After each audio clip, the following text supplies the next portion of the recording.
The Locker Room, with all the sports news you need, live.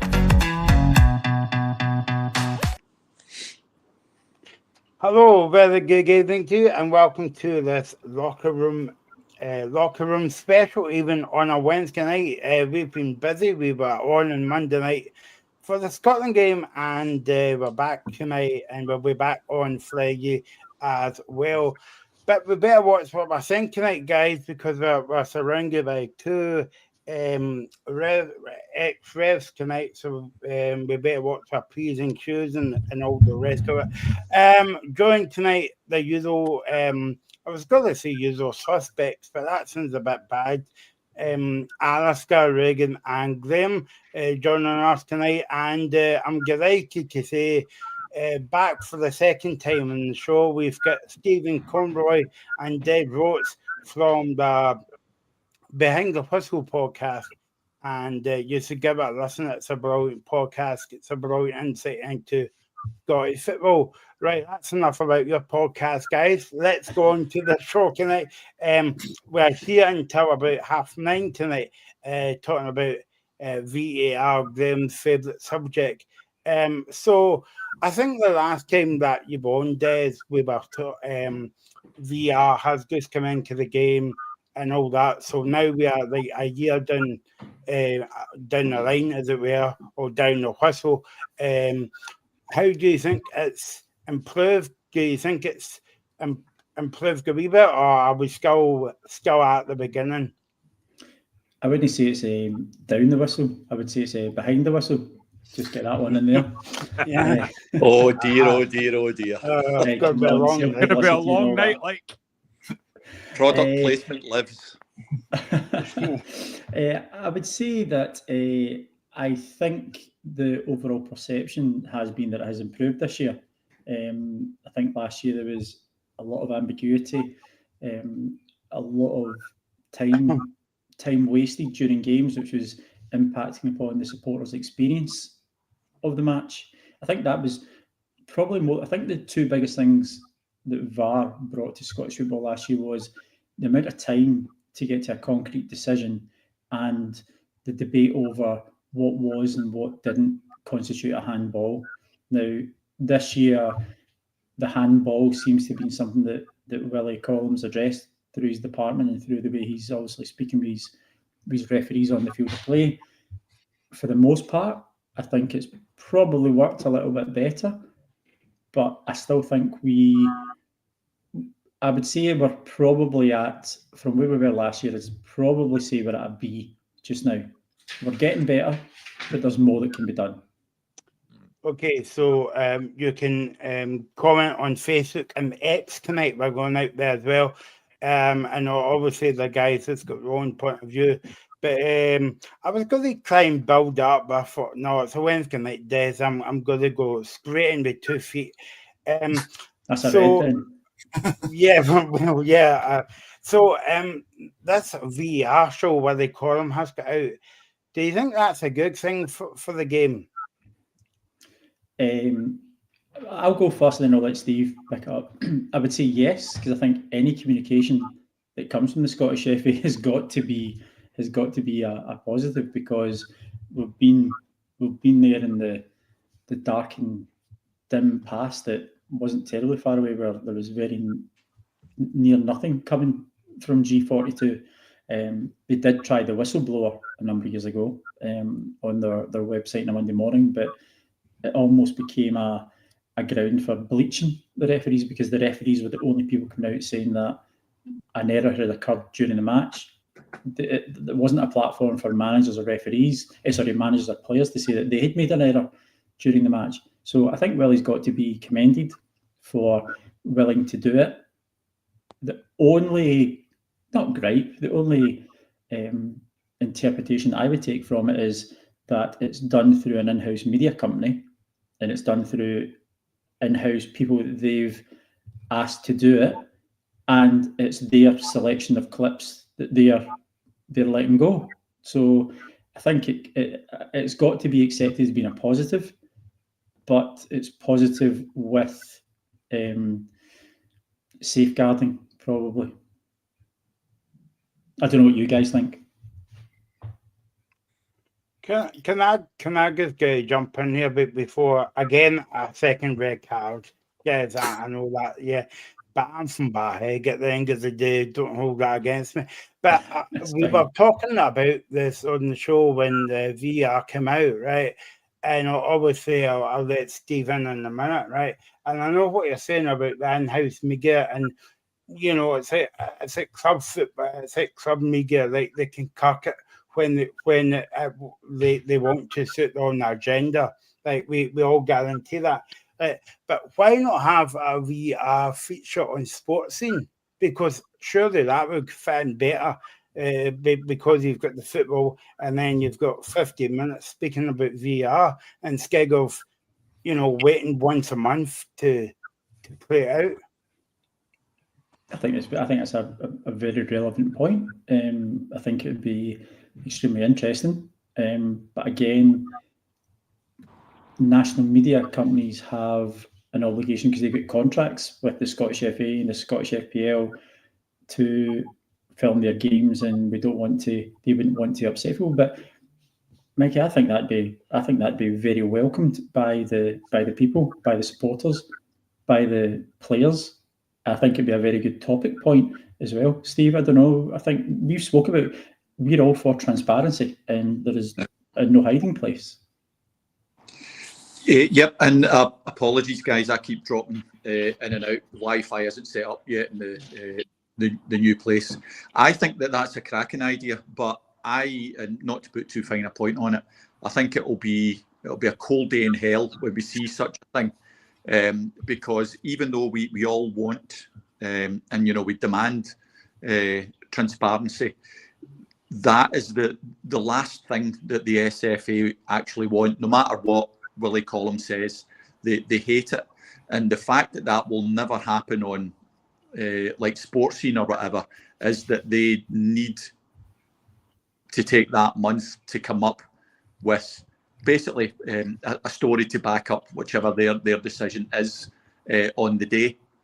You will never get anybody making quick comment or swift comment on any decision. That just won't happen. And slight issue with what Des said earlier on. I agree that things are getting better, but we're just moving confusion away from handball. Still don't know what handball is. But after decisions in the past few weeks, we no longer know what a dangerous head-high tackle is. Some of them get given as red cards. Some of them are taken as footballing incident. So we still have a long way to go to get consistency in VAR. But accepting the fact that so long as humans are involved, you will never have 100% consistency. But one thing that we can say with confidence that we will never have absolute transparency over this from the SFA. Never. Well, what I was going to say there, and you're entirely correct, and that's great where you and I differ a lot of things, which is why football is a debatable topic. While there's individuals involved, what's a high tariff for you? Maybe different from me. You can have the directive from your employers, which they are, ultimately, they are, but you've still got human feeling and human judgment on it. You will never have 100%. You'll probably never even have 90%, because at that moment in time, that one person is entrusted to make that decision, and there will be differences. And that's just the way football is, and that's why we love it so much as well. But we just need to try and narrow those gaps. I've got a few things I wanted to say here. The first thing is the handball rule. This is something that frustrates me because... But remember, VAR is there to... Right. On you go, Steve.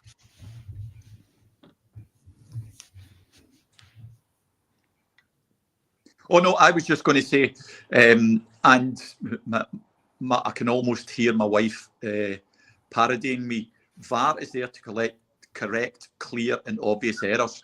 Des and I have difference of opinions on decisions, and that's as it should be. Everybody here can have a different opinion on any given incident, and each of our opinions are valid. VAR is only there to correct the blazing errors. VAR still gets involved far too much in what is a matter of opinion, and it shouldn't be there. And that is partly why you see decisions that go on for 3 minutes, 4 minutes, 5 minutes, because you can't decide one way or the other if it's an opinion piece. And the fact that they take minutes and minutes to look at things still means that VAR is getting involved in far too much. If it's a clear and obvious error, you look at it a couple of times and say, right, this is how we sort it. So it's still in its relative infancy. I'll say growing pains, and that's being quite generous. So VAR still needs a lot of sorting out. So there's a few things I wanted to say. So firstly, the handball rule. So first game of the season, you go back to the Rangers Hearts game at Tynecastle and the handball that wasn't given against Connor Barron. Now, as a Hearts fan, I said at the time, that's fine. I get that, understandable. But if that's going to be consistent all the way through the season, I'm fine with that. But we are seeing instances where that is not the same thing. There are instances where there has been handballs given for that and ones where there hasn't been given. And that's a frustration for me. And again, it comes back to the word I've used previously, is a lack of consistency in the handball rule. No one knows what it is. And I think for me, if I'm an attacking player and I'm at the edge of the box, I am aiming for the defender's hand in the box. That's what I'm doing if I'm an attacking player. And that's something that I don't think has been ironed out yet. The clear and obvious. Now, we said at the start of the first show when Des and James were on, clear and obvious gets used a lot. That's what it's brought in for. I don't think that's what it's getting used for, because there's been far too many instances this season where I don't think things have been clear and obvious. You go back to the Dundee United game at Easter Road. There was a handball given, there was a penalty given for a pull on the jersey. Now, the independent review panel looked at that and said that shouldn't have been a penalty. So why is VAR getting involved in that? That's not clear and obvious. I will then go back to the Hearts St Johnstone game at McDermott Park, where there's a Cammy Devlin and Kyle Cameron come together. Devlin's going down. He pulls Cameron down. Now, I messaged the guys at the podcast to say, what did you think of that? And as they normally do, they're very good to get back to you, and I completely got it. But from the time that incident happened, it took 3 minutes for that penalty to be given. For me, 3 minutes is not clear and obvious. It's not getting used for clear and obvious, and that's a big, big thing for me. It was meant to be brought in to help referees and officials, but it is still human error. It's still an official in a VAR room telling another official on the pitch they've made a mistake. But I think they are getting involved a bit too much, and it's meant to be clear and obvious. But a lot of decisions that I am seeing are not clear and obvious. If you are taking more than 3 minutes to make a decision, then that, for me, is not clear and obvious. You're singing from our, you're absolutely singing from our hymn sheet. When we seen the Connor Barron one on the first day of the season, I thought there was enough space for it to be awarded as a penalty. Can't argue with any of that. I'd have been happy with that. And as Steve said, can't argue with any of that. If you're an official getting called across to look at a monitor, and if you can't decide within, call it 2 minutes, right? 2 minutes, still a long time for people to be sat on tenterhooks.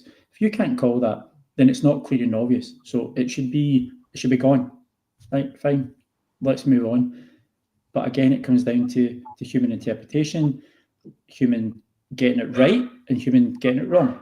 It's a human opinion, and you will never have that 100% consistency. And that's the bit that I can understand where fans are completely bewildered by it. It's something that we discuss quite a lot. And if it's not clear, it's not obvious, forget it, move on.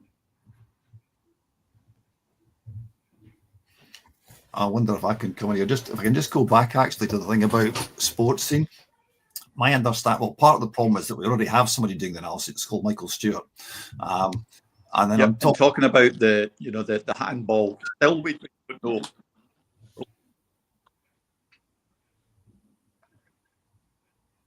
That's a Motherwell internet. Sorry, it's not a Motherwell anymore.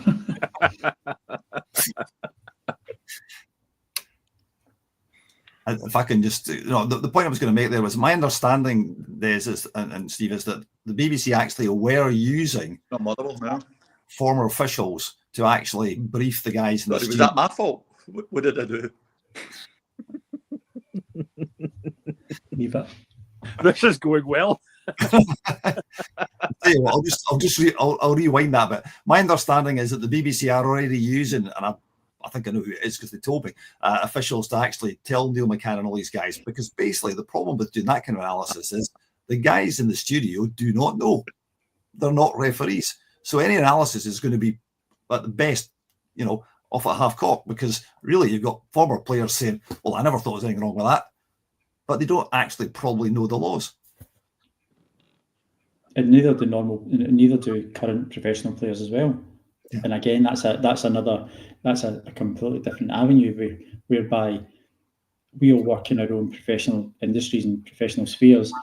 We have to work to our sets of parameters, our sets of laws. Football's probably the only place in the world you can become a multi-millionaire, known global around the world, and you don't actually know the laws that you are meant to be operating within. So I think football players at academy level, at young professional level, should have some understanding of the laws of the game in which they're in, and have to then reset that every year. I know that I can do the job that I do without doing CPD and showing that I'm current with times. Why is football a different industry from that as well? And regarding BBC going to using an external referee to officiate, and I know as well who the same person is as well. But is that not incumbent upon the journalists to upskill themselves so that they know it? Yeah, no, absolutely. Can I just ask another thing? But I have to say something in the footballers and the journalists' defence. No, you don't.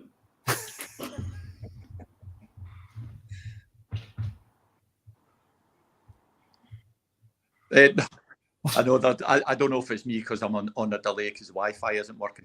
But what I was going to say is that the thing that I will say in defence of the journalists and the footballers and not knowing the laws of the game, we're commenting on incidents and we're commenting on what we think is the law, but the official decisions and Willie's independent and inverted commas review every month is showing that we don't know what the laws and the interpretations are, and we know how things are written. We know we read the laws of the game, but these guys don't. But we have no idea what the interpretations are week on week. You don't know the difference between what is a sending off for a high foot. You don't know what's a penalty. You don't know the interpretations on where your arms are meant to be. So how are the journalists meant to know? And the footballers? It changes week on week. So a lot of that is down to, and I'll say a lot of that is down to the SFA's fault, because we're going to get it. I think that comes down to the consistency thing. Des, can I ask that? Do you believe, because the referees I've spoken to always say to me that they think VAR will not stop where it is. There will be a demand for its reach to be extended. Do you think that's likely? Yes, it's not going away. It's not going away. It was like when they first went down the route of the assistants behind the goal line. They made a big push on that. That's gradually sort of come away, because if you look at global sport, no other sport other than football didn't have off-field technology to make decisions and to help decisions. Football was pretty much the last one to get there.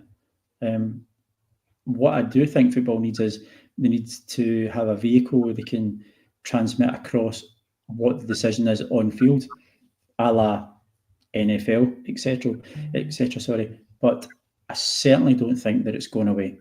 There's too much time invested in it, money invested in it, and the fact that it's went globally. And we're not just talking about Scotland, we're talking about England, America, Brazil, Colombia, etc. All these countries around the world, World Cups, major championships are being used to having this technology.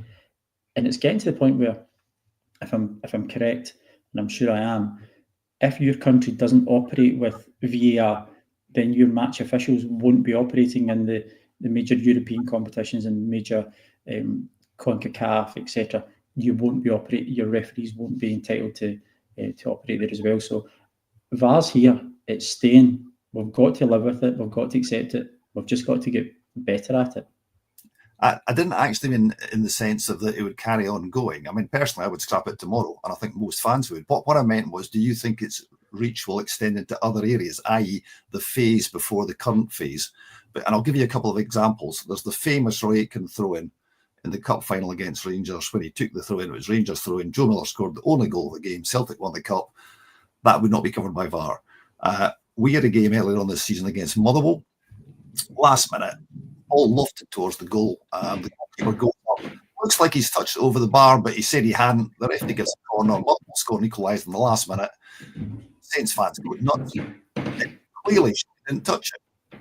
So if these are the big decisions, that's a big decision that materially affected the result of that game. It's not covered by VAR just now. It's quite explicitly not covered by it.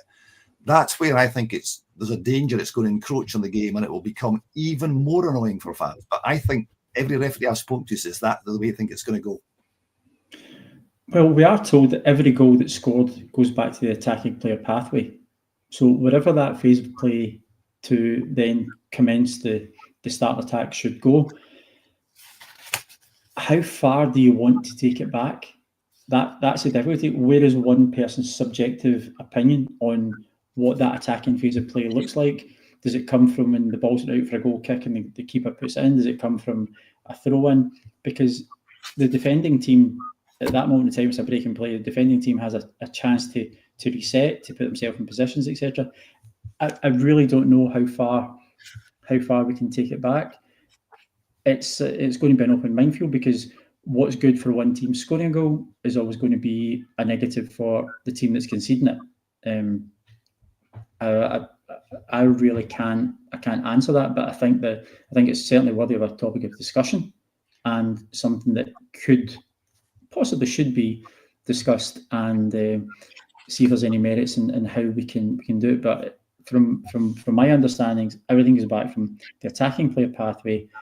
As soon as that attacking phase of play begins, to a goal being scored, that is all reviewed. And if there is an infringement within that for either team, then that should be called upon at that moment in time and play brought back to there. Yeah, my understanding, and I've seen the Premier League, but I don't know about the Scottish Premiership. The Premier League said, or it certainly said a year or two ago, it said VAR will not review the decision to award a corner instead of a goal kick, even if the corner produces a goal. But I come back to this point about if you're a proponent of VAR and you're basically making sure we get the big decisions right, and I cited an example where it materially changed the result of a game, VAR would have not covered that because it was not, the phase you're talking about was actually the corner kick, not the incident that led up to it. The referee made a mistake, but the game ended as a draw. So that has an impact. That's it does. Yeah. Small decisions invariably lead to the big decision. How many times have we all watched a game and you went, oh, that was a foul, it wasn't given, and the players went up the other end of the park and somebody scored? Yeah. It's almost inevitable that's going to go. So VAR should be intervening there. If I'm a big one for facts, right? If it's a factual event that's happened, is it a goal? Is it not a goal? Yes. Is it offside? Is it not offside? Yes. See the tiny infringements. Football's a contact sport. There's going to be a 51-49 decision. That's not clear and obvious. But if it's something factual, that's why I really enjoyed goal line technology coming in. Is it a goal? Is it not? VAR should be there to say a clear yes or no on something that materially impacts upon the game. So yeah, I've got no issue with that. But if it's a variance of opinion, am I sure, am I not sure? That's what it's got to be left for the on-field referee, and VAR shouldn't get involved in that. But certainly if it's a goalkeeper's touched the ball and put it around the post or over a crossbar that leads to a corner kick, which then leads to a goal, that has to be given right. Can I go? That's the problem. It's currently not, and that's what I'm saying. Currently, it's not. So, do you think therefore there'll be pressure on the referees to say, well, we've got to look at these instances? Take the Roy Aitken one, for example, where it's obviously an Old Firm game, where it had such an impact that it was the only goal of the game. But It has to. Absolutely has to. But will that not, if it was available at that time, obviously. Yeah. But if that happened now, and that throw-in was taken as quickly as it was, because I'm older than I look, but if Roy Aitken picks that ball up and puts it straight back in, you'd be looking for VAR to say, wait a minute, that was not a Celtic throw-in. That was a Rangers throw-in. Bring it back, recall it, start again, and we get the right decision. So yeah, no, absolutely. Can I just go back to a point that Graham touched upon it earlier, and I suppose it's part of what Alaska said as well about the time it takes on VR. I suppose, I'll come back to my second point in a minute, but I was just going to say, do you think that there should be a time limit on it in terms of other sports as well? Because I mean, we saw the games that's played. I'm sure it was involving a Celtic game recently. I can't remember if it was at Parkhead or at home against the opposite against the opponent, that they were looking for a penalty, but they were actually skill checking for a penalty just about a minute later. Do you think that there should be a time limit on these days? Because obviously it's taking away the fact that fans are paying brilliant money for, well, no brilliant money, but big money to go and see that team playing at the weekend, whether it's St Johnstone, Hearts, Rangers, whatever.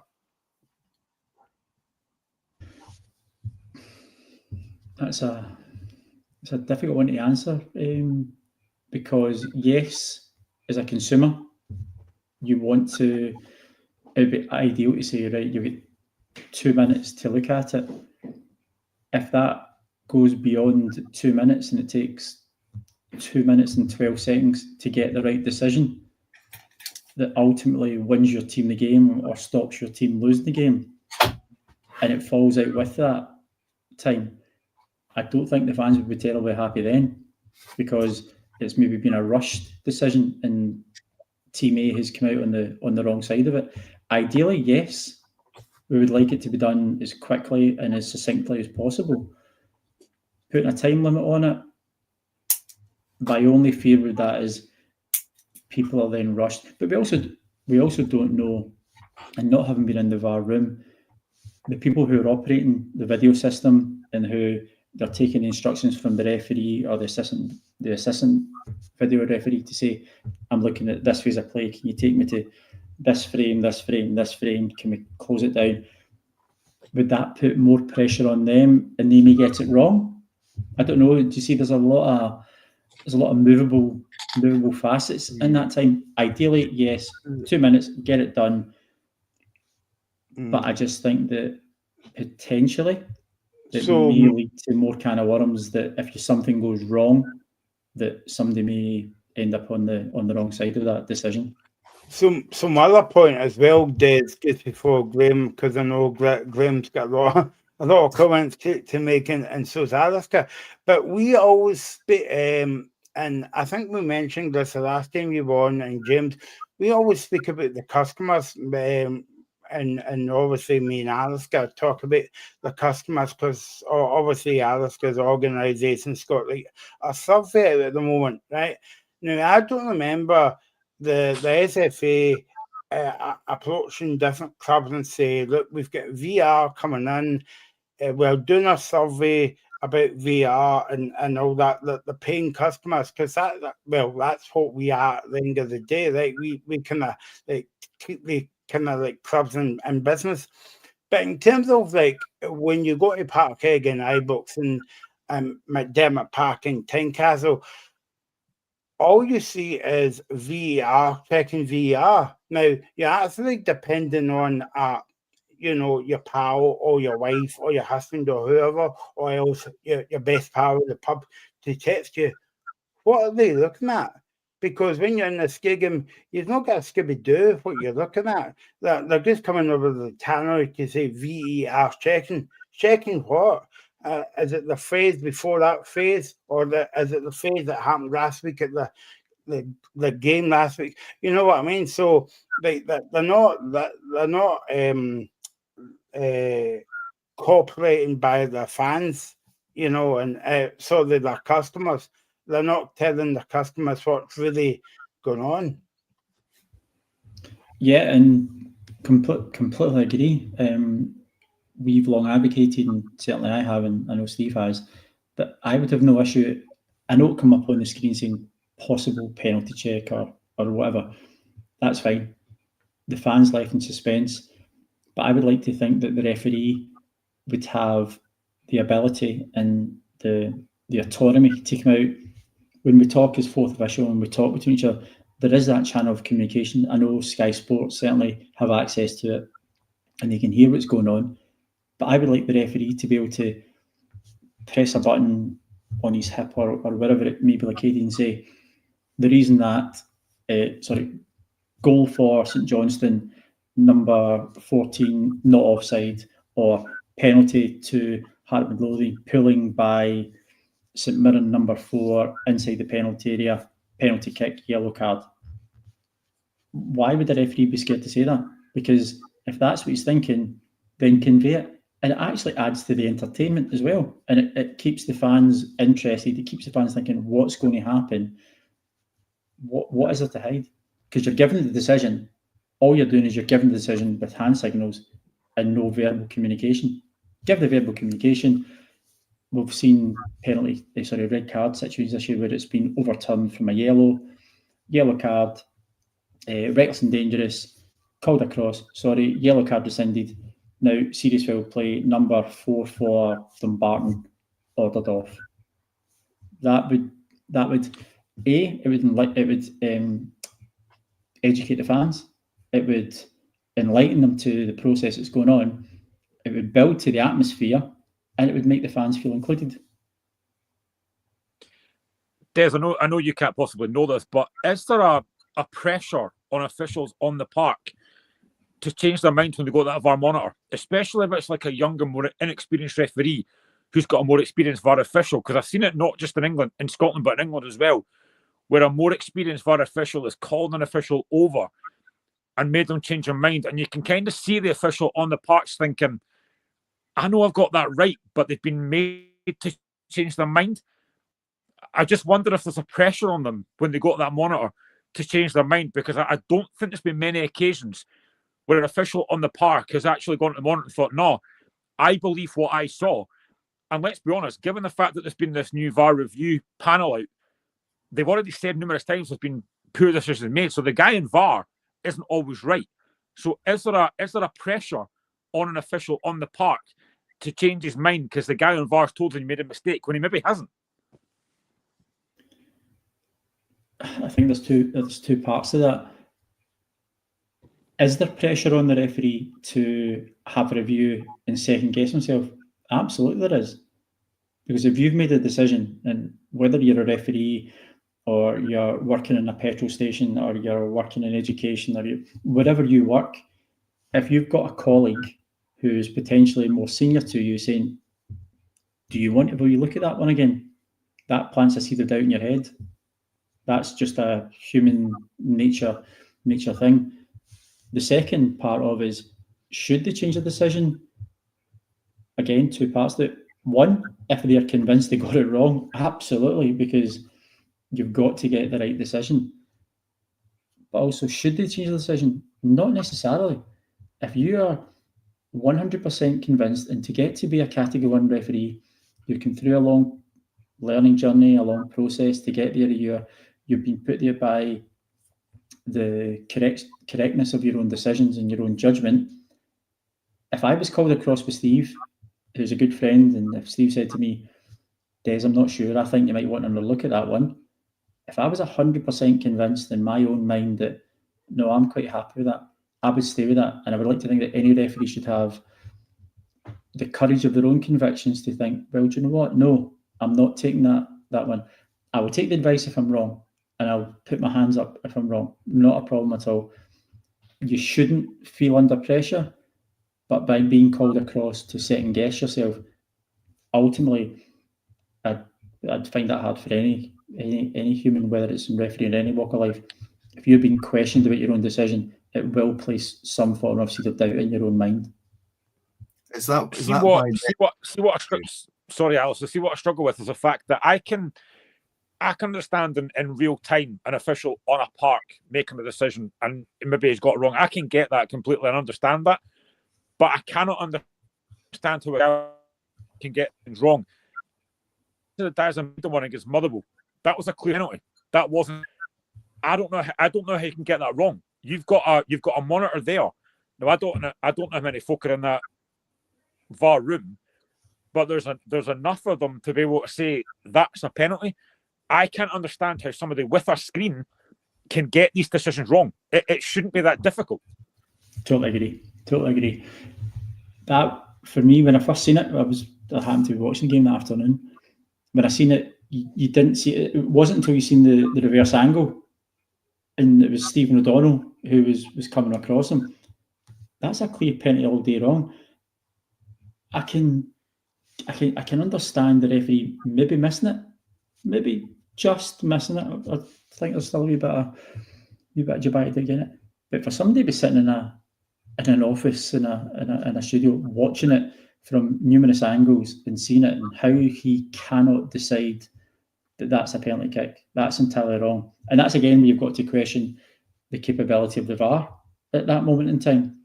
Because if that was me and I was told that wasn't a penalty, and I'm finishing the game going, right, okay, and I come home and I watch it, I would be abhorrent at it.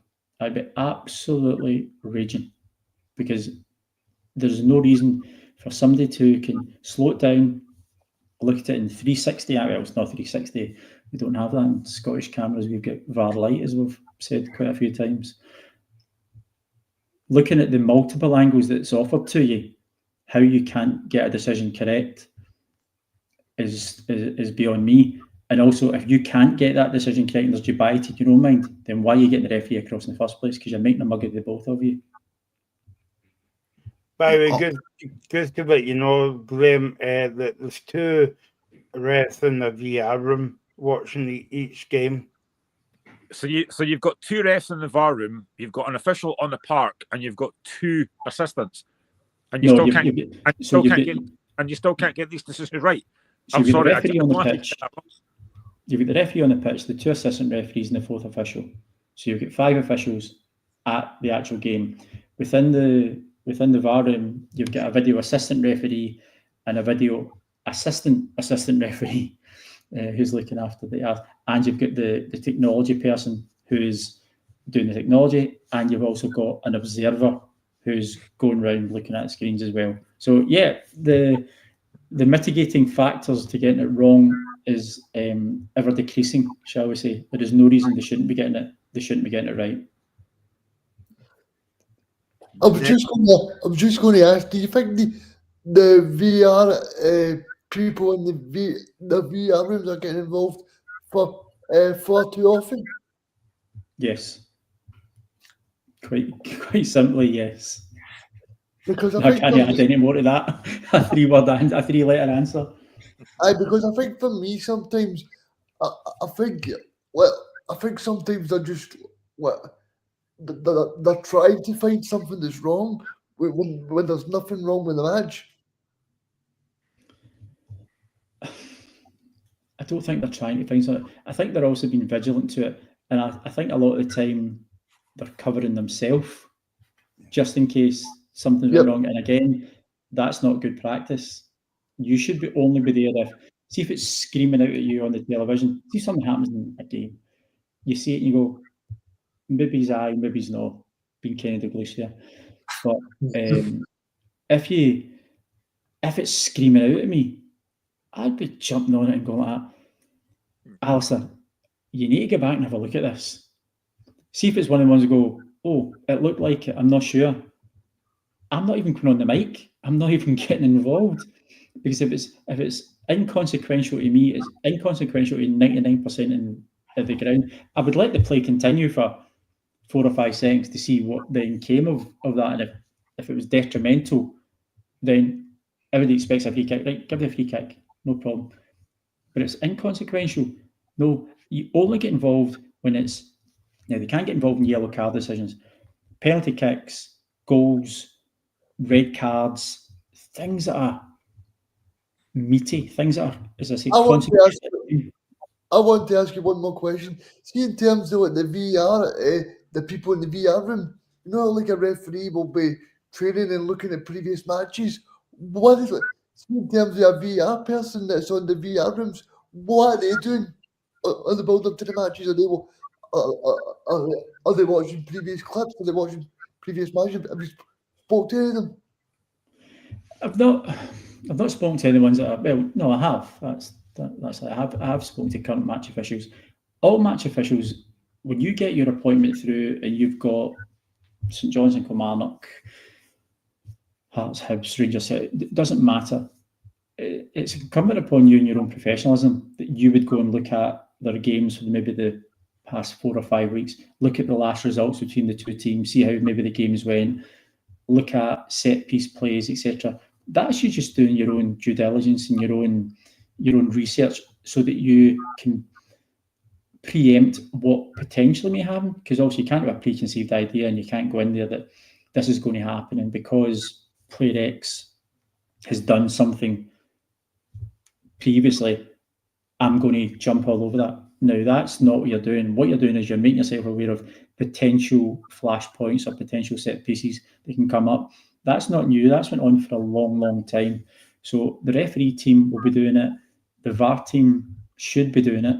The referee's in the dressing room prior to the game. He'll be talking to his assistant referees, fourth officials, and giving out his match instructions. And I would like to think that he'd be giving out those same instructions to the VAR team who are going to be supporting him from out with the stadium. Des, can I just go back to something I touched on earlier, and it's the handball rule, because I still don't think that's been sorted yet. You look back at a few weeks ago, the Motherwell St Johnstone game, Andy Hallery was given a penalty for a handball against St Johnstone.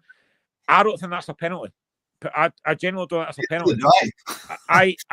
I don't think the handball rule yet has been sorted. Now, of course, it's very easy to say deliberate, not deliberate, that's fine.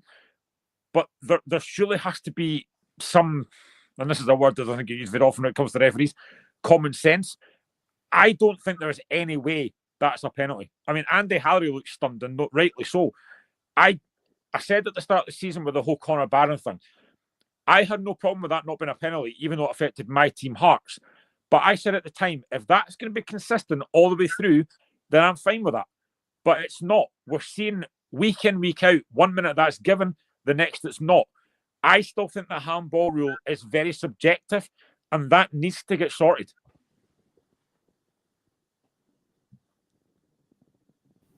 Yeah.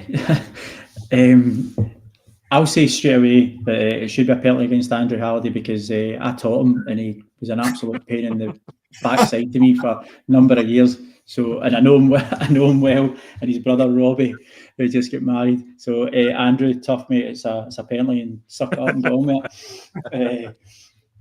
it.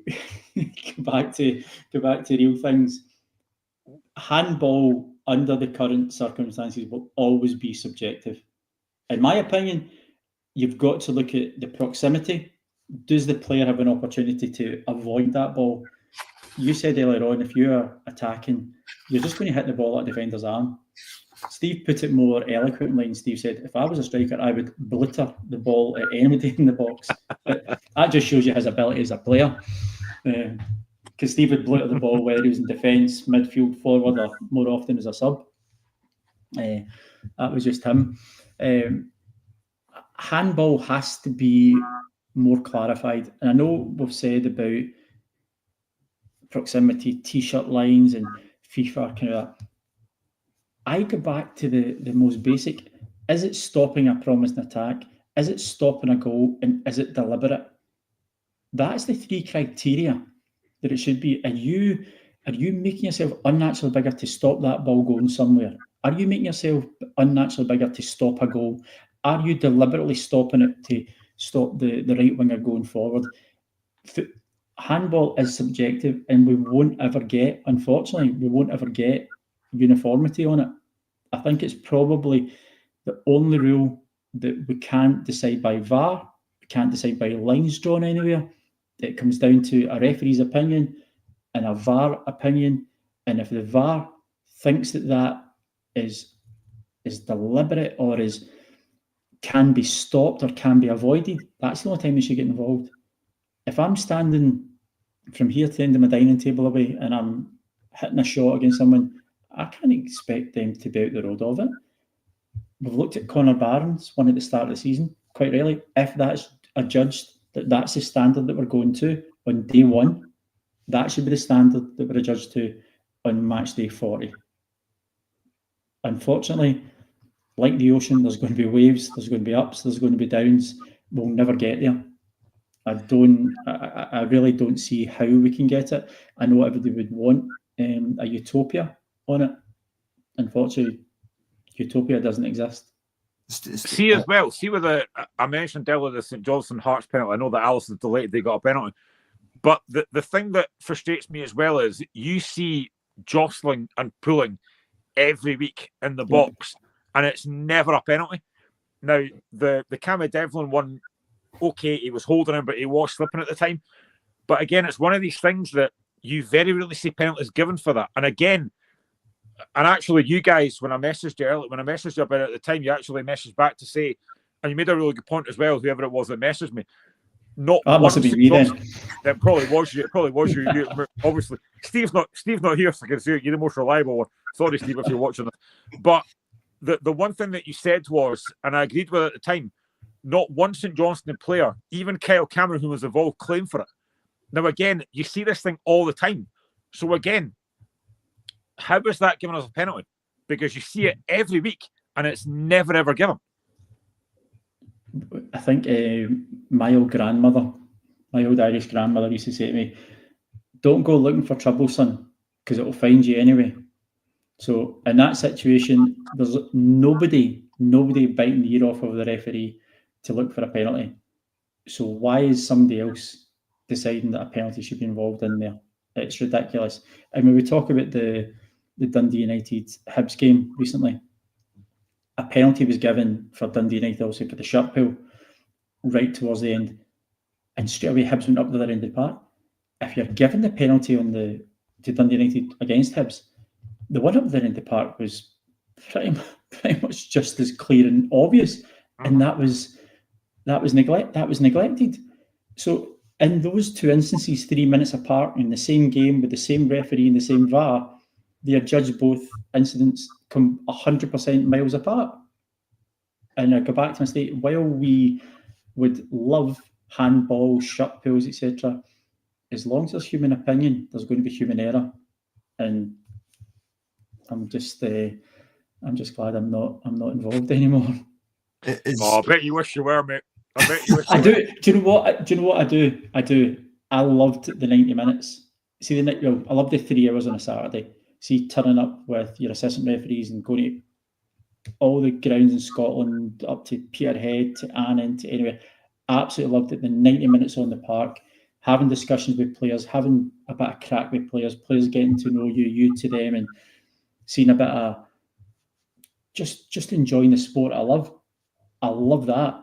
I don't miss all the nonsense around it, and that's why Steve and I get involved with this new sort of project that we're doing, because we can now talk on behalf of other guys and we can give experiences without fear of any repercussions. And whether people like the opinion or dislike the opinion, no problem. It's honest. And we just want to show people these guys, we actually are just football fans. Is there a game that stands out for you, Des, that you thought, I've actually enjoyed refereeing this game? Everyone. Good or bad. My wife will say different because I've come in the house most nights and thrown the bag into the garage. There's never been a game I've walked away and went, I want to chuck it. Well, one, and that was my last game, and that was for entirely different reasons. But I've taken a positive from every single game I've done because it's an experience. You might go home and you're going to bed and you're thinking about things for a couple of hours and you're like, I could have done this better. I'm glad I've done that right. But the best moment for me was 5-3 every Saturday. See that moment when you press the whistle and the bell and the teams are coming out the tunnel and you're standing there with the ball, or you're the fourth official and you're walking out with 22 guys want to go for a game of football, the crowd's there, you're ready to go. I can never replace that high. I suppose, like, Des, when we go to football, that we support our team as well, but underneath the football, we're only human, as I say. And like, I'm going to touch upon a point that we've never spoke about on the show before, is mental health. And mental health plays a big part in football. But I was going to say, and that ties into the refs as well, because that they're making so bad, poor, whatever you want to call it, decisions. Is the SFA working with them in terms of the mental health? Because obviously, that's going to affect the mental health in a way that if they're making a bad decision, well, the newspapers will jump over the TV guys, us, and this show and other shows as well. So I just want to give you insight into if you've ever heard of any kind of work done about kind of mental health, because the reason I'm saying that, and the reason we're having you on tonight, is to talk about VAR in the game, but behind that, there's actually people, and sometimes we actually get carried away with the football, and it's only a game. So I just wanted to ask you, do you know if there's any work get done when VAR was brought into Scottish football on kind of mental health? I don't know officially. At the time I was involved, which wasn't all that long ago, there was not anything that I was aware of that was official with it. Now, I know like professional players through my working environment and through just social networking who have had to rely upon the services of teams like Back Onside, etc., through their own physicians and their own people that they went to. I would be astounded, absolutely, and I would actually be shocked if there wasn't the provision for mental health, because the scrutiny that referees are under now, players are also under massive pressure because that's their livelihood. What I think that referees do, because they tend to be the butt of the jokes and the butt of the headlines if things don't go right for teams, and nobody wants to wake up and be vilified for a decision you made. You're at work on a Saturday doing 90 minutes of football, as I was. Now, we've been prominent on X. We've just recently changed our X tag. We're now at BT Whistles. People have come on, and that's not changed for any mental health reasons. That's not changed. It was a change we made. What I would say is, Stephen Nye, Craig Thompson, Ian Brines, Willie Collum, Callum Murray, Kenny Clark, all these referees in the past existed before the age of social media. The current age of social media is putting more pressure on the young referees coming through. Now, the job I work in within education and the job that I've done as a referee, and I don't know my previous sporting things, I like to think I'm quite thick-skinned. I don't mind, come after me, no problem. I can easily dismiss it. Other people might not be as strong as that, and I know that other referees, when certain referees have done particular Old Firm games, they've been hounded by press, they've been followed by press, they've been subject to ridiculous amounts of exposure unnecessarily, far more than any players would have been. Is that going to have effect on someone's mental health? Absolutely. And it's not being a weak person. It's not being someone who's shallow. It's not being someone who's meager. See me, come after me. If it was me, come after me. No problem. Do not mention my kids. Do not mention my wife. That's fine. Right? I'm big enough and ugly enough. I'll take that. I couldn't really care. I'll delete it. Don't read it. Not interested. But other people might not have the same character, and it's a difficult thing to do. Nobody wants to be criticised. None of us sitting here, we can all have different teams of support, different opinions on decisions, but we can sit and we can have a cup of tea, we could go out on a Saturday night and we can have a laugh and a joke about it. That's the way football should be. The minute it gets personal, the minute it affects someone's well-being to do the job that they are doing and impact upon their own livelihood, because no referee in Scotland's full-time. That's not their job. They have a job to go to, whether that be a lawyer, a banker, a plumber, a joiner. These guys have a life to live out with and have a family, an external family, who may be affected by it, which then will come back to them because they've caused it. So the SFA, absolutely, they've got a safeguarding duty to look after the people under their employment. And I'd be amazed, as I said, I'd be amazed and shocked if the facility there for them to talk to people and have that support isn't there. Do you think? So sorry, Graham. I'm just going. Do you think that that's also maybe if they actually spoke after the match to the media to explain why they made that choice during the game, then that would maybe soften the blow for some fans? Or do you think they would still get criticised through social media? But I'm just thinking, for instance, say somebody makes a bad call in a match that's on the telly, everybody can see, but then he actually says, no, I made the right call here because of this law or because of this law, then that might make it easier for the referee. I think what you would get there is you would get a small percentage accept the decision and understand why the referee's made that decision, because he's given the explanation for the reason the law applies to that everyone. But you won't appease the social the keyboard warriors. You won't appease them, and that will always continue. And all that social media has done, before you had the Daily Record, Sunday Mail, newspaper, hotlines, etc., phoning in or people making comments here or there.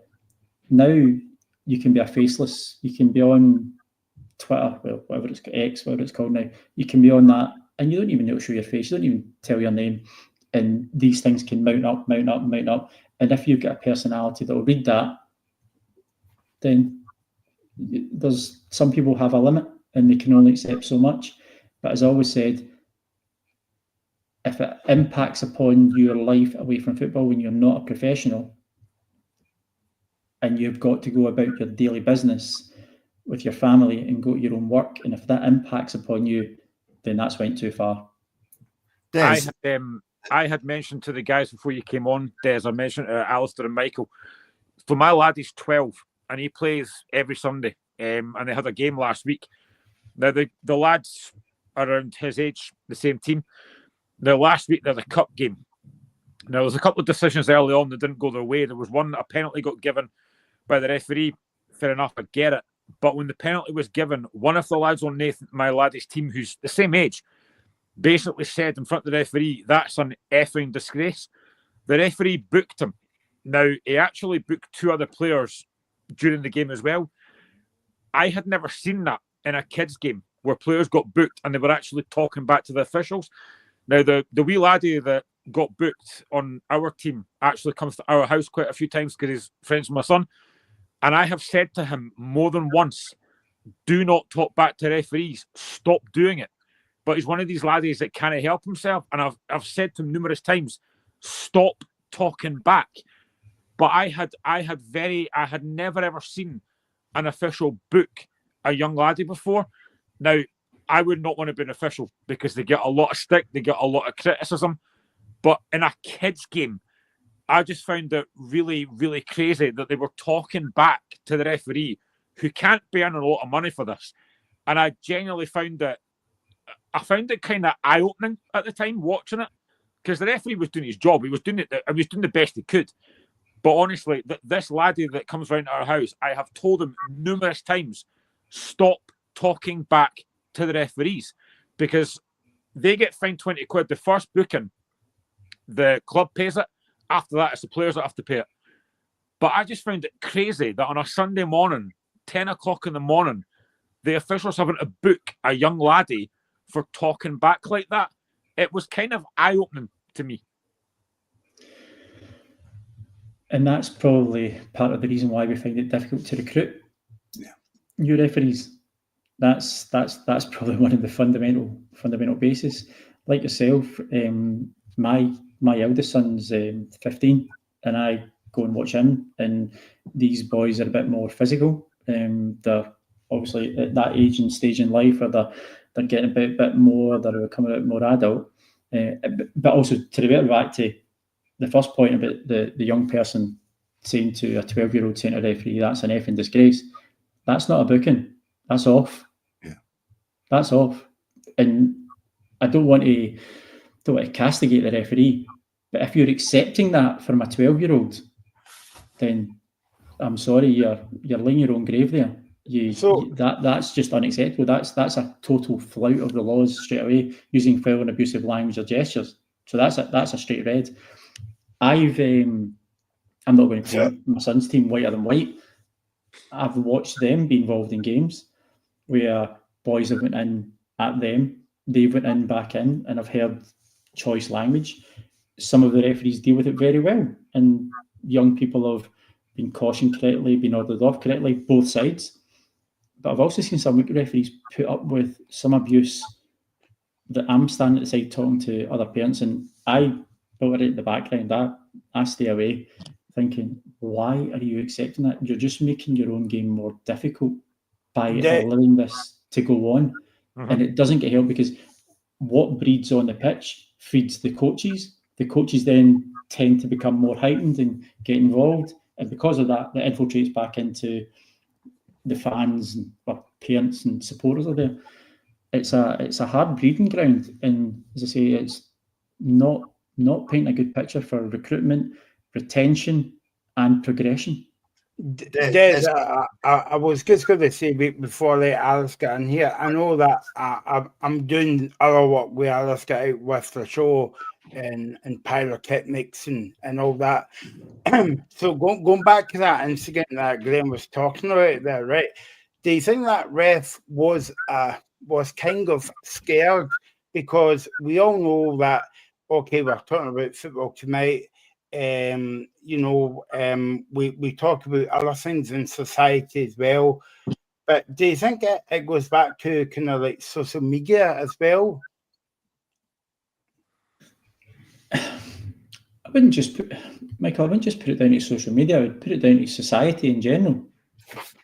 I would put it down and say, I've got my eldest son's in S4, my youngest son's in primary 6. I watch my youngest son, and I've quite often had to go into his room and say, what have I just heard? I've heard he's been on TikTok or whatever these things are. You can see I'm not terribly social media savvy. And I've maybe heard a word or two that I didn't like, and he's switching off and, oh, Dad, I'm sorry. I think it's society in general that young people are grown up far too quickly and are exposed to things that they shouldn't be, and hearing words and watching television. I mean, you go back to the Man United video, probably circa mid-90s, when you see Roy Keane, etc., all harassing that referee. Nobody thinks anything bad about it at that moment in time. Now kids laugh at it. The amount of times I've seen kids show me within school, oh, look at that tackle, or look what's happened here. To them, that's socially acceptable, where it wasn't a norm for us. So I think that, yes, social media does have a part to play in it.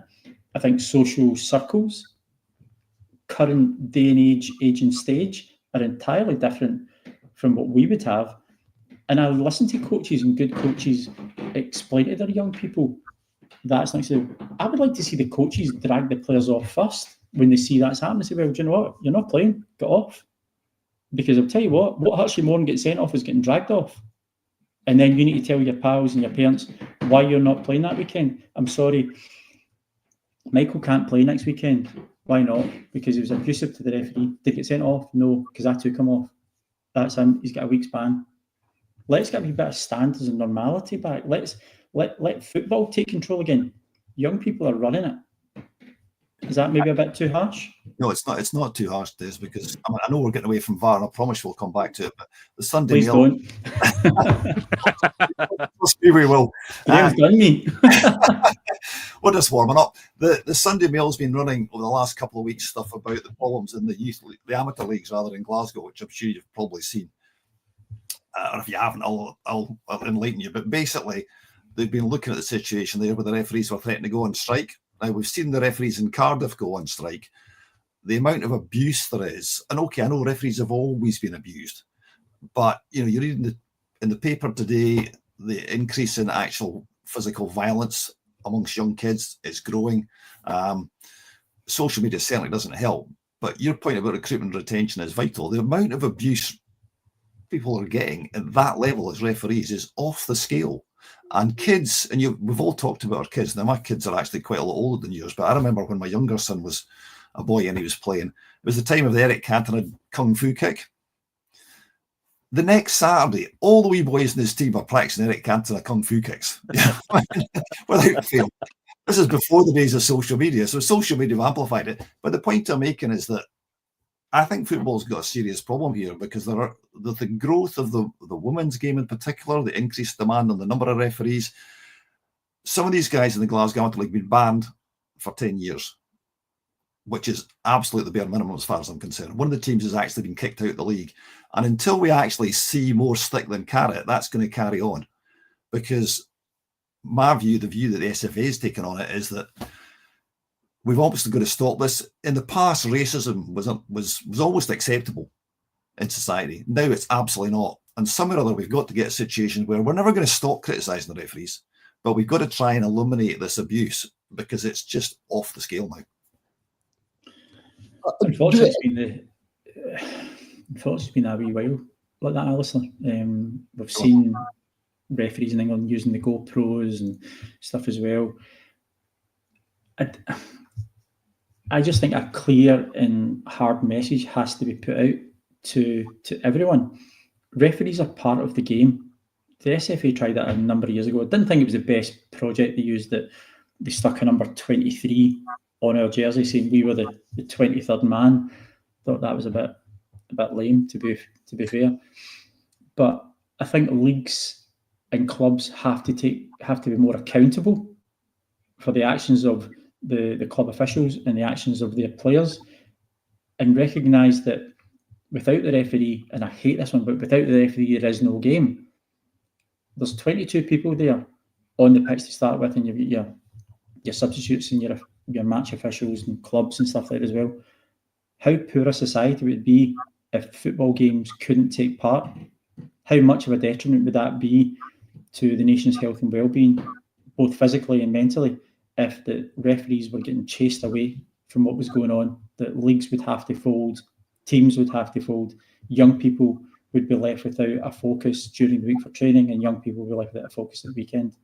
So I think there has to be, I think it's great if there would be a study into it and an accountability being made at the end of it. I just wanted to ask you in terms of people actually getting involved. See, when these people get involved, is there actually a process where, if they're going through a difficult time, then there's someone there, and obviously, back in your day, I don't know if it was a big thing, but is it more people that want to be involved as a referee, or do you think more people are becoming scared to be a referee because of the criticism that they're receiving? I think the first thing is refereeing is not a glamorous sell, is it?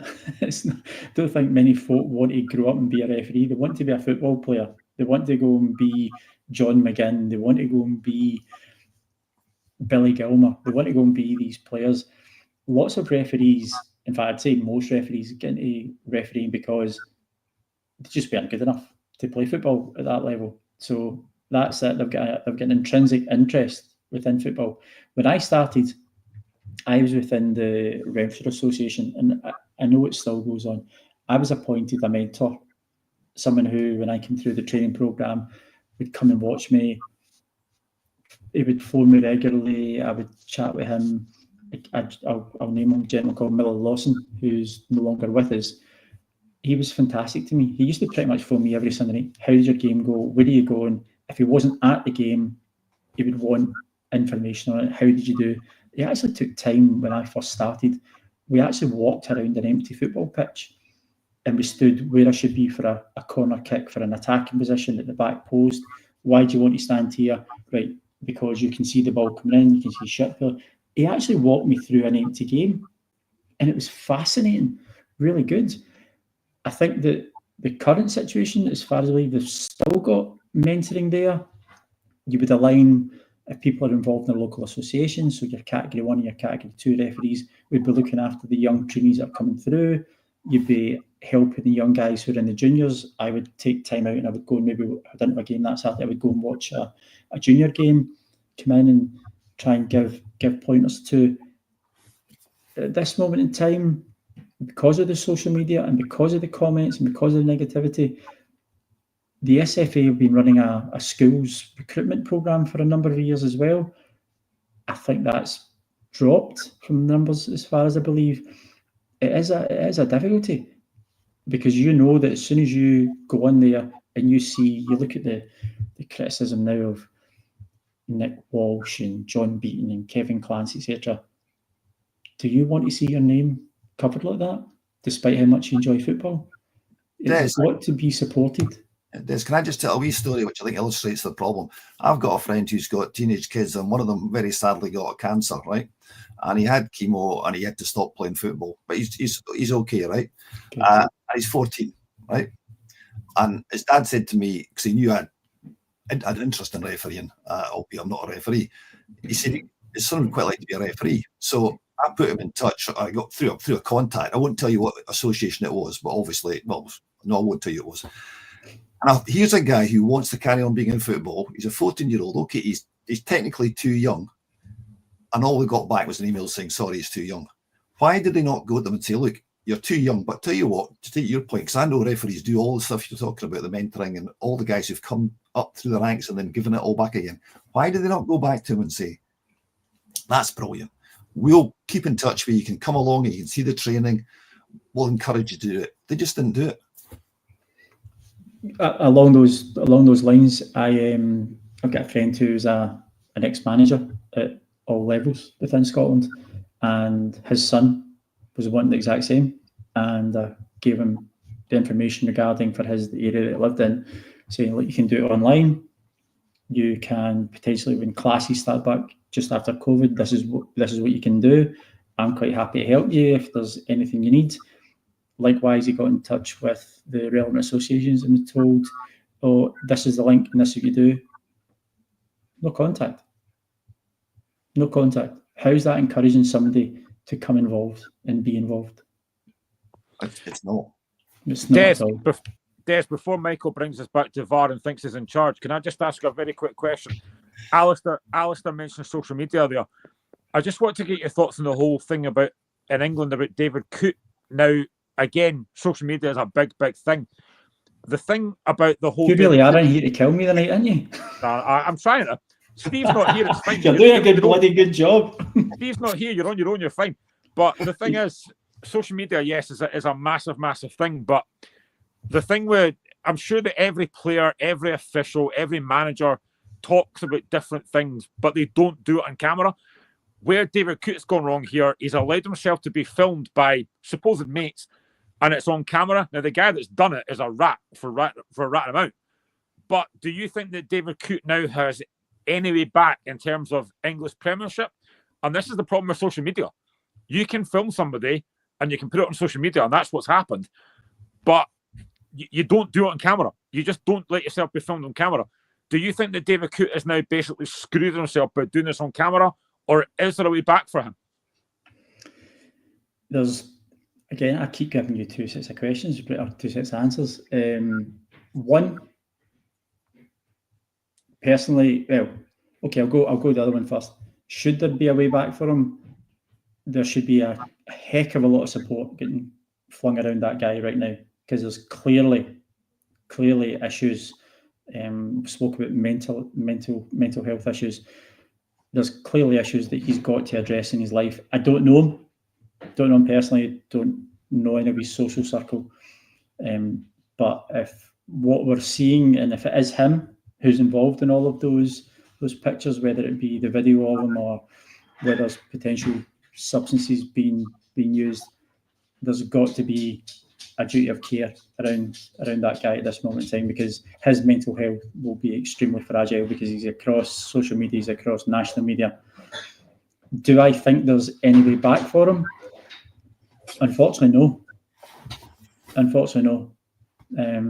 I was asked a question previously about it, and I said I think probably the best place that he would want to take himself right now is to that channel and that programme in Channel 3 where there's no newspapers or TV exposure for about 4 weeks that he can read off. But I think the fundamental that it comes back to is the fundamental thing that he's guilty of here is gross stupidity in allowing himself to be filmed. Now, it doesn't matter whether he was doing it with a friend.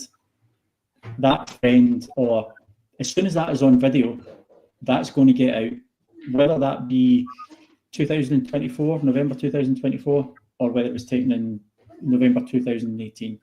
If someone's got that on a video somewhere and has an axe to grind, that is going to come out. And why would any professional person, why would any person who clearly looks under the influence or not quite aware with it all at that moment in time, why would you allow yourself to be videoed in the first place? Have an opinion, that's fine. Everybody's allowed a personal opinion. Graham, Alistair, Michael, myself, we're allowed personal opinions, but keep it that way, personal. Do not put it on video. The one thing I would say is I wouldn't worry too much about it. By next year, it'll be I'm a celebrity eating cockroaches, so I wouldn't worry about it too much. Well, I thought he might be in there as a mid-season guest. Can I bring you back to VAR, please? No, don't ruin it. No, I'm going to ruin it. I said I would scrap it tomorrow, right? And you said it's not going to go away. And you also said that you've got to have it, otherwise the referees aren't getting it. Now, clearly, Sweden managed to get a referee at the Euros, but that's not the point I want to make. The SFSA have done a couple of surveys. Michael talked about the fact that football authorities haven't done it. You talked about how in business and in organisations, you've got to follow the laws and the rules and all that kind of stuff. And the number one rule in business is you keep the customer happy. There is no other industry I can think of that would ignore its customers the way that football is. Every survey I've seen shows the vast majority of fans really do not like VAR. We've even done surveys of lower league clubs where they said, yeah, we much prefer to watch our teams playing in the lower leagues rather than the Premier Leagues who haven't got VAR, because it sucks the enjoyment out of the game. I pay my money to go to see Saints at Motherwell, right? Or Saints at St Mirren. 7 goals, only 4 of which counted. You get out of your seat. That's what you pay your money for. It's that raw emotion of scoring a goal, or your team scoring a goal, and that's what you celebrate. And now you can't do it. It destroys the whole purpose of going to a game. And fans, the majority of fans, do not like it. But football will not listen. And I know it's an IFAB thing, and it's, that also applies to the handball and all these kind of things. But when is football going to actually listen to its customers? I really don't know, Alistair. Thankfully, my team's Renfrew Juniors. That's my team. So we don't have VAR. In fact, we're quite happy if we get linesmen a couple of times a season. So that's where and if I do go to senior football, it tends to be St Mirren because it's my local team. IFAB operates at such a high level that they are the controllers of world football. Whether you're in Azerbaijan, Australia, or Zimbabwe, the laws that are made over that weekend between the English FA, the Scottish FA, the Irish FA, the Welsh FA, and FIFA, that's universal. And that doesn't take into account the leagues that are the big ones. And that is therefore taking away the excitement for me. Yes, I go to a game. If I'm watching a game on television, I want to enjoy it. And I love watching football without VAR because it does get involved. And we've said previously, if it's not clear and obvious, don't get involved. If it's taken 4 minutes to award a goal or chop off a goal, that's killing the entertainment. So let's make the entertainment better. If VAR's involved, allow the referees to talk. Allow the referees saying, I'm looking at this. This has been, penalty to, okay, I'll give it to you, Alison. Penalty to St Johnstone, number 4, holding, yellow card, penalty. If you're intermittently stopping the game, at least keep the fans engaged. At least keep the fans involved, because of fan involvement, without the fans, we have no football. You've got 22 guys on the pitch, but without the people in the stands, without the people buying the newspapers, listening to podcasts, watching on television, you have no game. Here's an easier one then, actually. We've got a situation by which I'm against VAR, but I have no problem with technology. So if technology made offside, straight away the linesman gets a buzz in his ear, puts his flag up, no argument. You can show the lines afterwards. Basically removes all that contention, puts, Michael Stewart out of a job possibly, but that's maybe not a bad thing. So you've got, so technology could also do around the edge of the pitch. Fans go nuts when they think the ball's gone over the line. The guy that's best placed to see it is the linesman. The most obvious, clear and obvious decision is the ball over the line. Yep. So why don't we have it in Scotland? Because they thought VAR would overtake that. They thought VAR would overtake it. That's the only reason, because as I go back to earlier, I've got no problem with VAR for factual decisions. Is it correct? Is it wrong? That's entirely it. Is it a goal? Is it not a goal? Is it offside? Is it onside? Those are the big decisions that affect games. But we did see with VAR last year, I'll take you back to Livingston Aberdeen, where VAR failed. And the guest. So that tells you it doesn't work. I think another thing that I don't particularly like, and I have said this before, and not just because Alice put this in the group chat earlier, but something I really don't like is when it's clearly an offside and the linesman doesn't put his flag up and they wait 10 minutes to then put the flag up. I don't like that. If it's really obvious, and there's been numerous ones in England and Scotland where it's pretty obvious, and it's going to be offside and they don't flag it, I just don't get that. I know they're trying to kind of let the play go on, but if it's really obvious that it's offside, stick the flag up. I mean, what difference does it make? It shouldn't make any difference. I think what they're trying to do is they're also trying to promote play moving on without the intervention of a stoppage. And if the ball then gets transferred up the other end of the pitch and there's a promising attack, etc., I'm always on the caveat, I'm quite risk aversive. What happens if that ball goes through and a defender and a striker or a goalkeeper collide and somebody breaks a leg? Uh-huh. That could have been avoided by putting a flag up.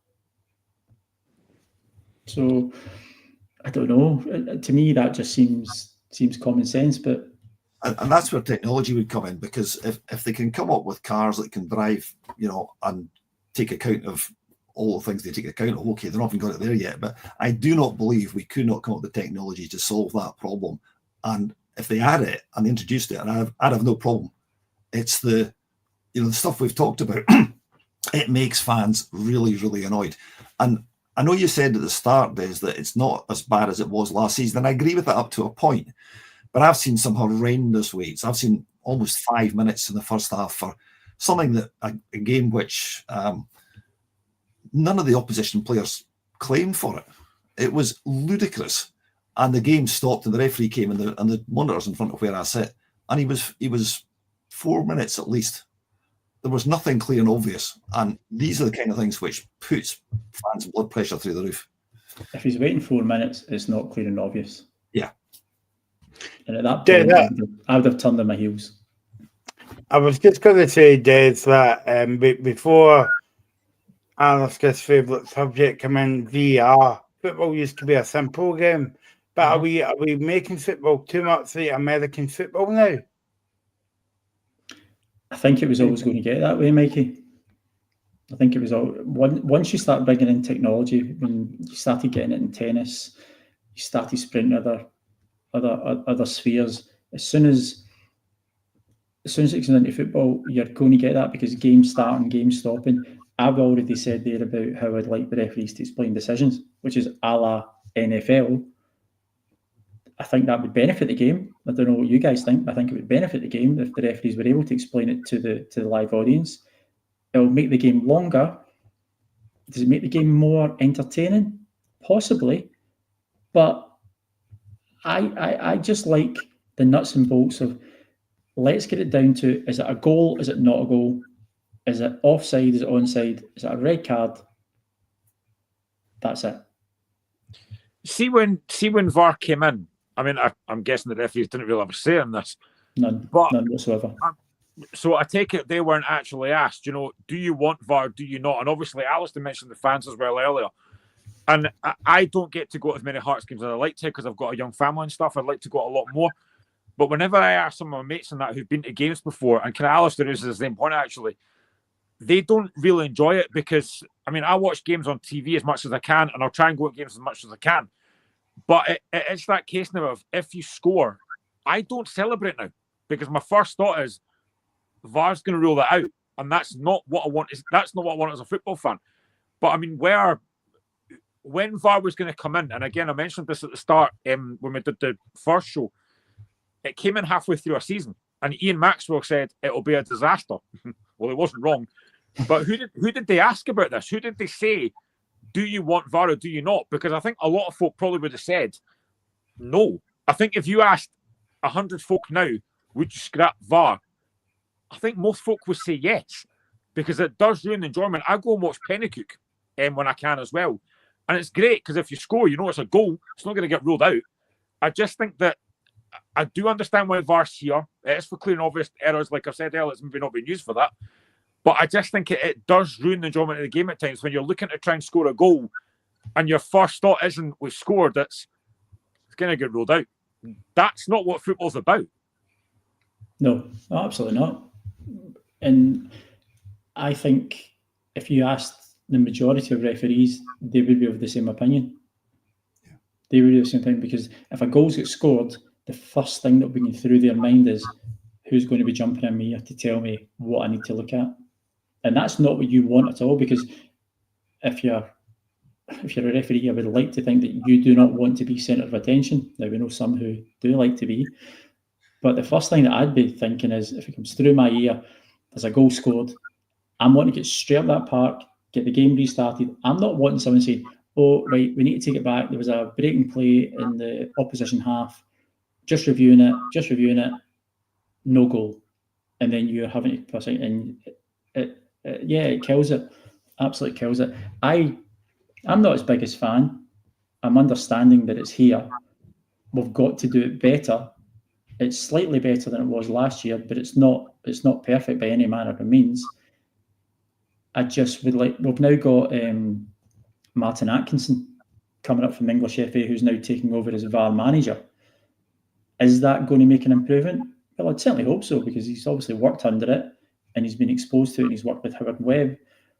What I don't want to see is that the SFA just now lump all the decisions at him and say, well, if something goes wrong, that's your fault. Nothing to do with us. I hope that it's going to make it better. I'll wait my time to see how it is, and I wish him all the best, because I think he's got a very, very difficult job. I think especially when it's like the tightest of offsides, I always think surely the attacking team should get the advantage for that. I'm talking like it's really, really tight. It's like they seem to be looking for the slightest hint that it's offside. I always think, for me, the attacking team should get the advantage in that. Unfortunately, the laws of the game take that away, Graham, because it says if there's any part of your body that's further ahead than the defender, then you're offside. So we're strung by that. That's just there. I get the sentiment behind it, absolutely. Encourage goals, encourage attacking play, but as long as that law exists, that's not going to come. It's not going to come in. But I just hope that over the next, and it is long term, but over the next 5 years or so, that we can somehow, not the Scottish FA, but I hope that FIFA can manage to streamline the laws a bit better and have a bit more firmer guidelines, because, as we've said earlier, waiting 4 minutes for a decision is not good enough. Kills the fans' experience, kills the game, kills the players, kills the coaches, and then you've got to get back up to go again. So it's not been a friend to productive football. I think part of the problem is that IFAB have actually created their own back, because they've meddled in the laws so much And it's become like rugby where they're almost changing in the middle of a game. So if you look, for example, at the handball laws, you've got 1 year, they've got a set of, this is what you do. The next year, half of them are scored out. So how can referees, even never mind players, keep on top of it? Fans have got no chance. And the perception amongst fans is the one that we've all said, that we don't like it. The perception, in my view, prior to that, is we kind of knew that referees would make mistakes, but we also kind of knew what a handball was. It was deliberate. It was something that prevented a goal. It wasn't somebody having the ball accidentally hitting their hand or getting away with a shot from 2 yards away. And now it's just become almost Byzantine in its complexity. Surely there's a case for IFAB, bearing in mind that the SFA is one of the 4 permanent members, as you said, actually looking at this and, as you said, simplifying this so fans can just go, okay, we get this. We understand the refs are going to make mistakes, but we suck it up because we actually can get on with the game. Entirely agree. Again, that's been a very quick hour and a half. We could have went on until 9:30 tomorrow morning. I get sweats running with my back for the questions Graham can give me, Mike. Come on, man. Well, I think you're just lucky Steve bailed out, mate. Man of the match. I'll give Steve his due. He has just moved house last week, and he did send me a text saying that his internet wasn't fully up and working, so he's working from a Nokia 5210 or something with steam powered. See, I'm just hoping that one of these days they'll get me on their podcast, but that'll probably never happen. You're welcome anytime, but I'm questioning you. As we say, you can ask us any question. Always delighted to come on and help you guys. You always do. Yeah, no, thanks very much. Thanks for coming on tonight, Des, and Steve has done a runner. Like Batman and Robin, he's done a runner somewhere. Is that you saying that's him off for his dinner? Exactly, yeah. Thanks to Alaska, thanks to Graham, thanks to Regan that joined us earlier on. We'll be back on Friday for the return of the Premiership of the weekend. And so thanks for watching tonight, and we'll do it again on Friday live at 5. See you soon.